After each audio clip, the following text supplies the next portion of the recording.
Wow, okay. It has been a while. I'm back on YouTube, you guys. Oh my God. Okay. I have not been able to make videos for YouTube for the last 6 months. I really needed a proper break. Technically, this is not actually the first video I filmed in 2025. This is. Oh my God, you guys. I'm here with Brendan. Ow, ow, ow! We love you! It's the first vlog of 2025 and we are coming in strong in May Yeah, we're cannabis! at Lightning in a Bottle. I was at Lightning in a Bottle a week ago and it was absolutely earth-shatteringly amazing. It was probably one of the best experiences of my entire life.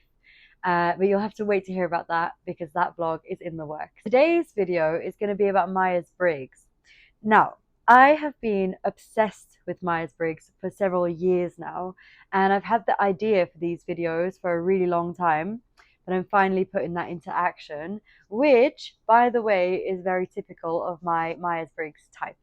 So just putting it out there. All right, so Myers-Briggs then is it's also called MBTI, Myers-Briggs Type Indicator, and it's a system that was developed by a mother-daughter team after the Second World War. And the aim of the system was to help us understand each other, right? To help people understand each other better so that we could accept people for who they are, essentially, to create more social cohesion. And that, for me, was also the motivation for understanding Myers-Briggs. And for me, it has completely changed how I see people and dynamics and even world systems. It's quite amazing, actually, how much information you can get just from this very, very simple or relatively simple test. So those of you who aren't familiar, Myers-Briggs is a system that categorizes people into 16 personalities, although I'd say the word personality is a bit weird to use for this, but it you'll see. I'll talk more about it. I'll talk about it a lot, and you'll understand why I mean why I say that personality might not be the best way to describe this. But essentially, it tells you the main ways that you perceive the world and the main ways in which you make decisions, or the most natural ways in which you perceive the world and make decisions. And because we're all so different, you see people sometimes they're super organized naturally, or you see some people like myself who are kind of like flexible, go with the flow, let's just see what happens. And you've got other people who are very like emotional and they care about a lot of things and they're really they're very deep feelers, and you've got other people who are very pragmatic and no nonsense and seemingly are unemotional relative to those people who are very emotional. And then you've got people who are always in other people's business, and you've got other people who are much more individualistic and don't really care what anybody else is doing. And for me, Myers-Briggs explains a lot of these behaviors, so I hope you'll go on this journey with me. Today's video is just going to be an introduction, and I'm going to show you how to use Myers-Briggs properly. So you do the test. I'll put the test in the description if you want to do it yourself.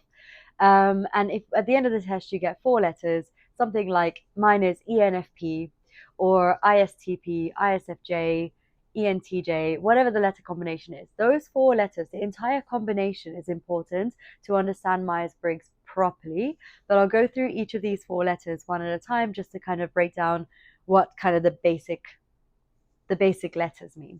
So the E and the I is your first letter. It's either an E or an I. The E stands for extrovert, the I stands for introvert. In general, what this means is extroverts tend to gain energy when they are around people, and introverts tend to gain energy when they are by themselves.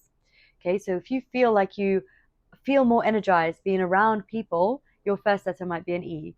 And if you feel like you're much more energetic when you're by yourself, then your first letter is probably going to be an I. This is not the full story, so stick with me. The N and the S is the second letter. So the second letter is going to be either N for intuitive, as in there's an N in intuitive, and the S is for observant or sensing. There's different words that people use, but basically an N or an S. N types, intuitive people, tend to be people who think in abstract concepts. We kind of are in intuitive land in our heads, and we're kind of constantly making intuitive connections, spotting patterns, things like that. We're much more in our heads, let's say, much more theoretical, conceptual. Whereas sensing types or observant types, the S, they tend to be much more in the real world with their senses. So they're kind of taking in information based off of what's there in front of them. And they are, in that way, I guess, quite pragmatic. Like, this is, you've got a box in front of you, that's a box. An S type is going to look at that box and be like, there's a box in front of me. An N type might look at that box and be like, what does the box mean? Why is it there? What, is there some symbolism to this box? So there's deeper meanings and deeper layers that N types are focused on, whereas S types are much more to do with what is here in reality around and kind of that we can sense. Yeah, that makes sense. The third letter is going to be either a T or an F. The T stands for thinking and the F stands for feeling. Thinking people, thinking types, if you've got a T there, it means that you are making your decisions based off of logic, cold, hard logic. Whereas F types make their decisions based off of feelings, either their own feelings, how they are feeling, or how other people are feeling. So that's the big distinction between T and F. And then you've got at the end a P or a J. This is probably the least important letter in this four, but you do need the entire four-letter combination. But the P stands for prospecting and the J stands for judging. The P types tend to be people who have relatively unstructured lives. They're quite flexible with their schedules. They don't have massive long-term plans. They kind of see where things go. Whereas J types tend to be much more structured. They like to kind of know what's going on.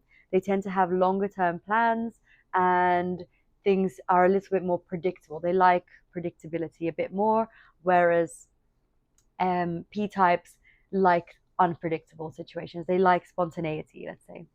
So that's kind of the breakdown of the four letters, okay? So E or I, N or S, T or F, P or J. There is no right or wrong. Can I just say this? I mean, this is also a very ENFP thing to say, but there isn't a right or wrong. All of the 16 personalities have their own super strengths, their superpowers, I call them. And all of the 16 personalities have their weaknesses and their kind of sticking points, their Achilles heels, things that hold them back in life. And I'll go through each of the 16 personalities in different videos as well. But this is just kind of an overview of how to interpret those four letters, but also more than that, how to map your four-letter combination onto the real functions, the Jungian functions that Myers-Briggs is based on.